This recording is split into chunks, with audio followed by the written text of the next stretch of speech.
다둥이맘 노동법의 임세희 노무사입니다. 이번 영상은 실업급여에 대하여 알아보려고 합니다. 코로나19로 인해 실업급여 신청자가 증가하고 있다는 소식을 아마 뉴스로 한 번쯤 들어보셨을 것 같습니다. 거리두기 완화로 인해 조금은 나아졌다고 하지만 여전히 사업장이 폐업하고 잘 다니던 직장에서 실업하시는 분들이 많이 있습니다. 이렇게 부득이하게 실업을 한 경우에는 고용보험에서 지원되는 실업급여라는 제도가 있는데요. 실업급여란 근로자가 실직하여 재취업을 하는 기간 동안 소정의 급여를 지급함으로써 실업자의 생계 불안을 안정시키고 재취업의 기회를 지원해주는 제도입니다.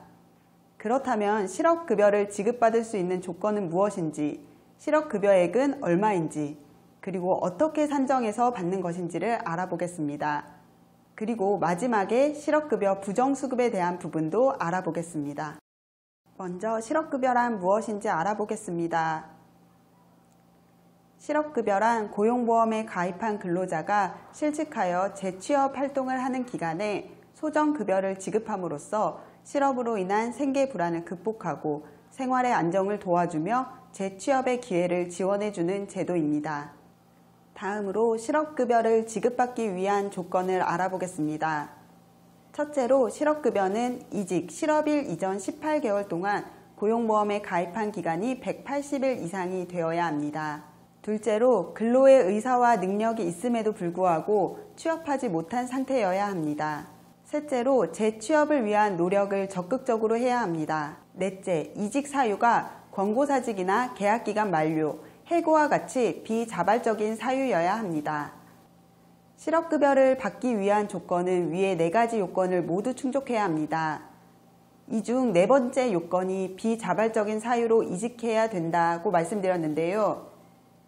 원칙적으로는 비자발적인 사유로 퇴직을 해야 하지만 예외적으로 자발적이라도 특수한 경우에는 실업급여를 받을 수 있습니다.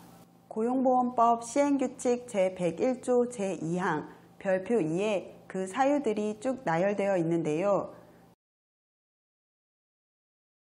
대표적으로 왕복 3시간 이상인 거리로 사업장이 이전한 경우 또는 부모나 동거친족을 부양하기 위해 퇴사하는 경우 등이 해당될 수 있습니다. 자세한 내용은 다음의 내용을 참고하시면 됩니다.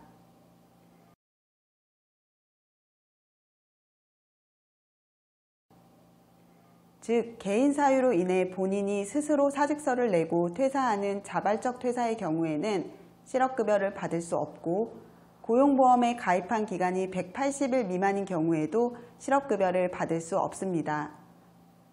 본인의 중대한 귀책 사유로 인해 해고된 경우에도 실업급여를 받을 수 없습니다.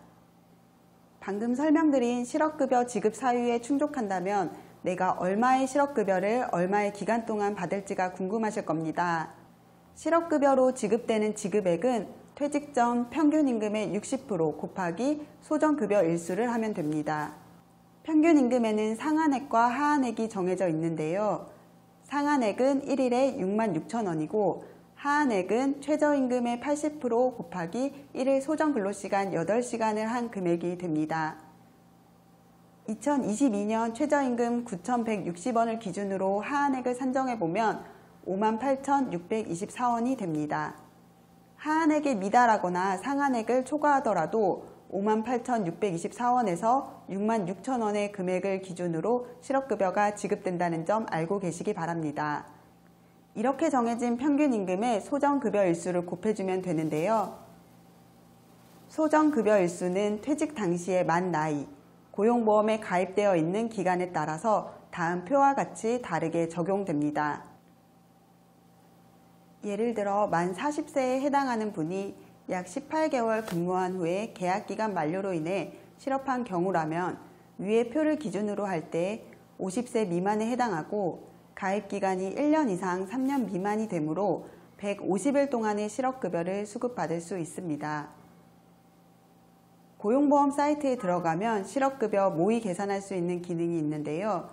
내가 얼마만큼의 실업급여를 받을지 궁금하신 분들은 고용보험 사이트에 접속하신 후 실업급여 모의 계산을 이용하면 편리하게 계산하실 수 있습니다. 실업급여의 신청은 이직일 다음 날부터 12개월 이내에 신청해야 합니다. 12개월이 경과하면 소정급여 일수가 남아있더라도 더 이상 지급되지 않으니 가능하면 이직 이후 지체 없이 실업에 신고를 하여야 합니다. 실업 신고를 한 이후 본인이 직접 워크넷이라는 사이트에 구직 등록을 합니다. 그 다음 고용보험 홈페이지에서 수급 자격 신청자 온라인 교육을 수강하고 수료해야 합니다. 그리고 거주지 관할 고용센터에 방문하여 수급 자격 인정 신청을 하고 수급 자격이 인정되면 해당 기간 동안 성실하게 구직 활동을 해야 합니다. 재취업을 위한 적극적인 구직 활동에는 구인의 응모 및 면접을 보는 경우와 직업 훈련 과정을 수강하는 경우 등도 해당됩니다. 구직 활동을 한 수급자는 매 1에서 4주마다 고용센터에 출석하여 실업 상태에 적극적으로 재취업 활동을 한 사실을 신고하고 실업 인정을 받아야 합니다. 이렇게 구직 활동까지 인정되면 일정 기간에 해당하는 실업급여가 지급됩니다. 실업급여 부정수급이란 실업급여 수급자가 근로를 제공하거나 취업, 창업한 사실 또는 소득이 발생한 사실을 신고하지 않는 경우 및 재취업 활동을 허위로 제출한 경우 등 거짓이나 부정한 방법으로 실업급여를 받은 경우를 말합니다. 부정수급이 확인되면 실업급여 지급이 제한되고 그동안 지급받은 실업급여는 모두 반환됩니다. 대표적인 부정수급 사례로는 실제 근무하지 않았음에도 근무하였다고 허위로 고용보험을 가입한 후 실업급여를 수급하는 경우 및 실제 퇴사하지 않았음에도 퇴사하였다고 고용보험 상실 처리한 후 실업급여를 수급하는 경우가 있습니다. 또 근로에 의해 소득이 발생하였음에도 이를 신고하지 않은 경우에도 부정수급이 됩니다. 임시직 아르바이트의 근로를 제공하는 경우에도 반드시 신고하여야 합니다. 부정수급 제보자에게는 포상금이 지급되는데요. 고용센터에서 제보자의 제보를 확인한 결과 부정수급이 확정되었다면 포상금을 지급합니다. 제보자가 받는 포상금은 부정수급액의 20%이며 상한액은 인당 500만 원이 됩니다. 부정수급한 자는 부정수급액을 반환해야 하며 부정수급액의 최대 5배의 금액이 추가 징수될 수 있습니다. 그리고 부정수급 시에는 최대 5년 이하의 징역 또는 5천만 원 이하의 벌금이 부과될 수 있습니다. 10년 동안 3회 이상 부정수급으로 실업급여 지급이 제한된 경우에는 최대 3년간 새로운 구직급여 수급 자격에 따른 실업급여 지급이 제한됩니다. 방금 말씀드린 바와 같이 부정한 방법으로 실업급여를 지급받는 경우에는 부정수급액 반환, 추가 징수, 형사처벌, 실업급여 지급 제한 등의 불이익이 있습니다. 그러나 실업급여 수급자가 부정수급한 사실을 자진신고할 경우에는 추가 징수를 면제받을 수 있습니다. 부정수급은 하지 않는 것이 중요하지만 본의 아니게 부정수급에 이르게 된 경우에는 자진신고하여 더 큰 불이익을 받지 않도록 해야 합니다. 이상으로 실업급여에 대한 내용을 살펴보았습니다. 내용이 정리가 되셨나요? 실업급여는 근로자가 재취업 활동을 하는 기간 동안 생활의 안정을 도와주는 참 좋은 제도이지만 이를 악용하는 부정수급 사례가 끊이지 않아 실업급여를 수급하는 기준이 점점 강화되고 있습니다. 실업하여 재취업을 준비하시는 분들은 거주지 관할 고용센터 실업급여 담당자에게 문의하신 후 실업급여를 신청해 주시길 권해드립니다.